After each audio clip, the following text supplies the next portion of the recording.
Namo Namaha Bhaktam Sarvesham Hartam Swagatam. Welcome back to the channel Sanskrit Sopanam. I hope you're doing great. I'm also good. And moving on in a series learning Sanskrit through Gita, today we are decoding 30th shloka from the second chapter of Bhagavad Gita. Again, a fairly simple shloka, and the general pattern as we see that after Krishna, he gives few different reasons to Arjuna from different perspectives. He again repeats the main call of his to Arjuna, that wake up and perform your duty as a Kshatriya warrior. That see past your dejection, see past your sorrow and perform your righteous duty. So that is what we see in this particular shloka, and from grammatical point of view also a fairly easy shloka. So without wasting any more time, let's quickly dive in today's video. Okay, this is the shloka as you can see on the screen. Let me go through the shloka once. Dehi nityam avadhyoyam dehe sarvasya bharata tasmat sarvani bhutani na tvam shochitum arhasi. Okay, so this is our main shloka and this is the Sandhi Vichcheda of the shloka. Again, in this particular shloka, we only have one Sandhi that we see. So, between these two padas, avadhyah and ayam, we have a utva Sandhi, ukara Sandhi, due to which these two padas are joining as avadhyoyam. So, we see this addition of avagraha chinna and the disappearance of this a. Again, all part of utva Sandhi, ukara Sandhi. And as always, in the PDF sheet that you can download from the link in the description box, you will get all the Sandhi details, all the word by word breakdown of the entire shloka that will help you for your own self-practice. Let us now directly move to the decoding of the shloka.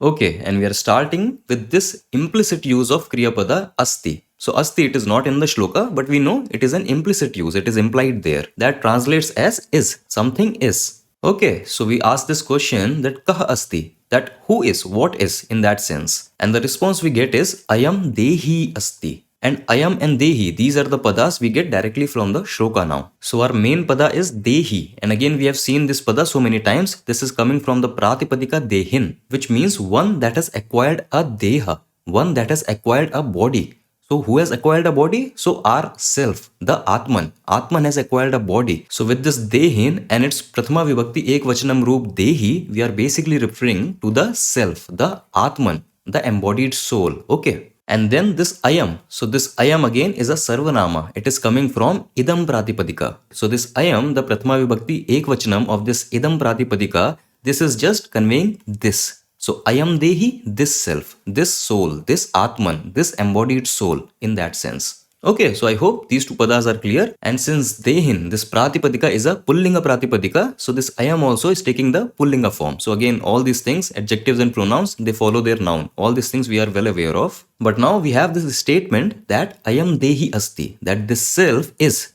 So the obvious question will be that ayam dehi kidrishaha asti, that what about this self, how you are describing it. So ayam dehi nityam avadhyah asti. So vadhya, this means something that is destructible, something that should be killed, that should be destroyed. Okay, and if we negate it, so we negate it by adding this a. So avadhya, something that cannot be destroyed. Basically something that is indestructible, avadhya. Okay, so we are basically saying that ayam dehi, this self, this embodied soul, this is avadhya, this is indestructible. And then this nityam, so this nityam is an avya, it is an indeclinable. And this means forever.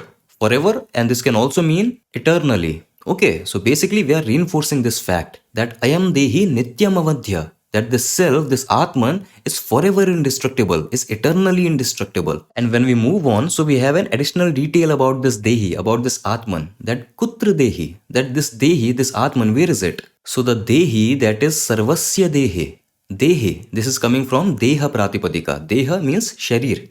And Dehe, the Saptami Vibhakti Ekvachanam form, this means in the Sharir, in the body. And in the body of who? So Sarvasya Dehe, in the body of everyone, in the body of every mortal being. Okay, Sarvasya, this is again coming from Sarva Pratipadika. Sarva means all, and this Sarvas is the Shashti Vibhakti Ekvachanam, of all. So of all mortal being. Okay, so basically Krishna is saying that ayam dehi, this self, this Atman, which is present, Sarvasya Dehe, which is present within everyone's body, is nityam avadhya, is forever indestructible, is eternally indestructible. And then if we'll move on, so following up to what he said in the first line, now Krishna is saying that na arhasi. And arhasi, we already know this kriya pada. Arhasi is coming from arha dhatu. Arha dhatu is to be qualified to be eligible to do something. And this arhasi, this roop is the lat lakara present tense madhyama purush. That is Krishna directly speaking to Arjuna, that this action is associated directly to Arjuna. So lat lakara madhyama purush and ekvachanam.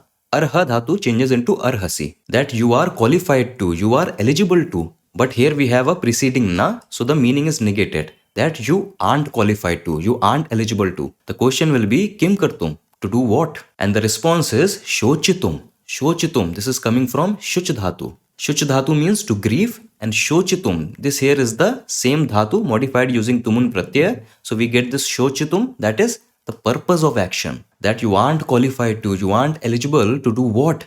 So to grieve. Shochitum na arhasi. Okay, and lastly we have kani. That you should not grieve whom? What is the object of this grieving? So Krishna is saying sarvani bhutani shochitum na arhasi. Bhutani. So the pratipadika here is bhuta. So with bhuta he is referring to all the mortal beings, all the people. And bhutani, this form here is the dutiya vibhakti bahuvachanam form. Dutiya vibhakti, why? Because this is the karma of this action. That you, Arjuna, are not qualified to grieve over these people, over all the mortal beings. And the sarvani again, just the pronoun reinforcing this, all the people. So sarva means all. From this we get this dutiya vibhakti bahuvachanam form sarvani. Okay, so tvam sarvani bhutani shochitum na arhasi. You, Arjuna, are not qualified to grieve over all these people, all these mortal living beings. And within the context of Kurukshetra war, particularly the ones here and now on the battlefield. Because that is one of the main reasons of Arjuna's dejection, that is unable to take the life of those who are near and dear to him. Okay. And with this, we have completed all these padas. Let us quickly see the Anvaya along with the Anuvada also. So Anvaya goes like Bharata. Again, Bharata referring to Arjuna as a descendant of King Bharat. O descendant of King Bharat, that is, O Arjuna, Ayam Dehi, this self, that is, this Atman, that is present, Sarvasya Dehi, that is present within everyone's body, is Nityam Avadhya, is eternally indestructible. It is forever indestructible. And Tasmat, and therefore, Tasmat again is a indeclinable Avya. This means therefore. So Tasmat and therefore, Tvam Sarvani Bhutani Shochitum na arhasi. That you aren't qualified to. That is, you must not, you should not grieve over the people, over the living beings. And particularly those whom you have to fight in this battle of Kurukshetra. Okay, and with this, we wrap up the whole section of arguments that was given by Krishna, expounding on this eternal nature of the soul and the contrasting finite nature of the body, of all the different bodies of this container that we have. So all that argument that started from the 11th shloka onwards of this chapter, this is in a way concluded with this shloka. Again, with that wake up call to Arjuna. That, oh Arjuna, wake up, identify with the true nature of the soul, true nature of the self, and then act as per your own dharma. So that is what we see in this particular shloka. Again, as I said, a fairly easy shloka. The idea already repeated so many times before also. So this is all. I hope everything was clear. If not, you have the PDF sheet. You can download from the link in the description box. I will now meet you in another shloka with another video. Until then, stay awesome, stay happy, keep learning Sanskrit. Vayam punah milamaha. Dhanyavad.